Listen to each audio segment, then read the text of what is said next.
Hi, we're here with former Congresswoman Cynthia McKinney, and I'm so excited. Thank you so much. Terry Maroney is the producer, public access producer, and we're here. It's kind of a reprieve for us, or let's say a second try, because we taped you back in 2005 talking about the 2004 elections. I don't know if you remembered, but we were activists outside, and I had mud on my pants, and you let us into your congressional office and sat on your couch and let us interview you. So we actually have another tape of you. But welcome, and thank you so much. Maybe you would want to talk a little bit about why you were here today. This was a wonderful event in the heart of New York City. Sadly, at the Audubon Ballroom, the place where Malcolm X was murdered.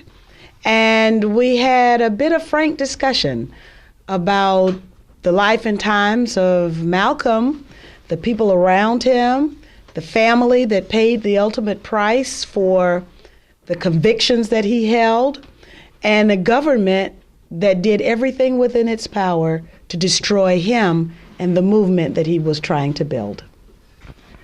And I think you're in such a unique position because you won and you energized your base. You were actually a part of the government, and when you were there, you did powerful, wonderful things. And now that you were part of actually also the Democratic Party, and then you left it, or you got unelected, and now you're in a very interesting position to be critiquing the government and in the government. And I thought maybe you could speak about that transition or what you learned from being in and out. Well, what I've learned being in and out, as you correctly point out, is that there are a lot of people who have a lot of questions about the government. And they don't exactly know where to turn to for answers because the corporate media don't tell the people the truth.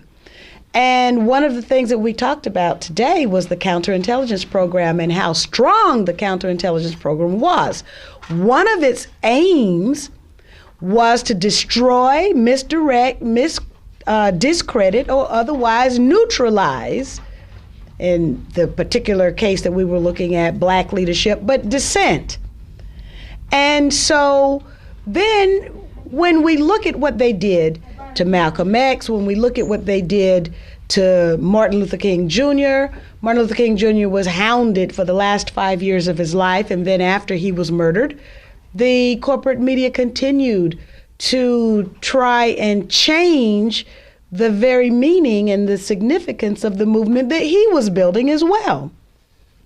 So we shouldn't be surprised when we read in the newspaper that we have CIA psychological operations agents stationed at the CNN newsroom. We shouldn't be surprised that the Bush administration would lie to the American people through the corporate media 935 times, and the corporate media would just repeat what the government said. They did it during the COINTELPRO era. They did it against Dr. Martin Luther King Jr. And we're talking about the New York Times, the Christian Science Monitor, the St. Louis Times-Dispatch, the New Orleans Times-Picayune, the Atlanta Constitution. These are newspapers that have a reputation, or have tried to acquire this reputation, of telling the truth. And people think that when they read them, they are reading a version of the truth, but in some cases, it's a far cry from the truth, and it's coming from the most established media outlets in our country. Well, you were discussing the corporate media, and we're very proud to not be the corporate media. And actually, congratulations. At the last interview, when I was apologizing for the mud on my pants, I said, "I'm so sorry, but we're the radicals. We were across the street demonstrating," and you said, "That's why I invited you in here, because you were the radicals." So I thank you for never being very corporate. And I wondered if you had any thoughts on the Democratic Party being a part of the corporate parties and the corporate media and the change that you made. For a long time, we were just waiting for you to say that you would be green, and I can't tell you how honored the Greens are that you switched. But do you have any thoughts about going from the Democratic to the Green Party? One of the things that I have to say is that there are a whole lot of people in this country who think green, believe green, live green, but they just haven't made the switch to becoming members of the Green Party. And you could say that we have a system of control, of political control in this country that funnels people into the two-party paradigm. Thank goodness there's a healthy group of people out there who reject that kind of control and manipulation. I would also have to say thank you to the people who have labored for the last two decades to build the Green Party in this country so that people like me can have a place to call home when we finally wake up and understand that the Democratic Party, notwithstanding the wonderful candidates who might choose to run under the Democratic Party's banner, the Democratic Party itself is a mechanism of control that does not permit a certain kind of political thought or political behavior. There's no room for the Mike Gravells. There's no room for the Dennis Kuciniches. So there was no room for me as I tried to talk about accountability of our resources. How can the Pentagon just say we've lost $2.3 trillion, but it's okay because the United States people can afford it? What about truth about what happened on September 11th? 3,000 people were murdered. And how come we can't expect the government to tell us the truth about what happened on that day? Why didn't the government protect us? Why didn't the Bush administration protect us? It's charged with protecting the American people. It didn't do that on 9/11, and it didn't do that with Hurricanes Katrina and Rita.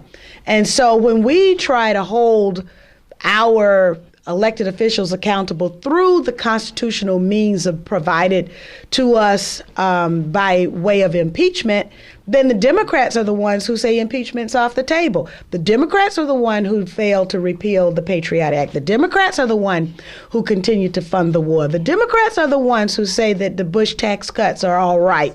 And even though they railed against them when they were in the minority, now that they're in the majority and they could do something about it, they failed to do it.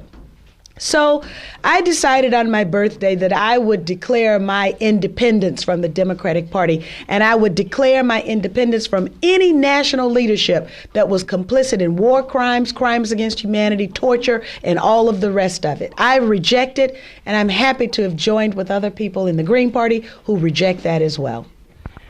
You're so profound and always thinking the right way, and you fed into a question that Terry Maroney, our producer, actually had. So he wants to hear you say more and more about that missing money because you seem to really be onto things.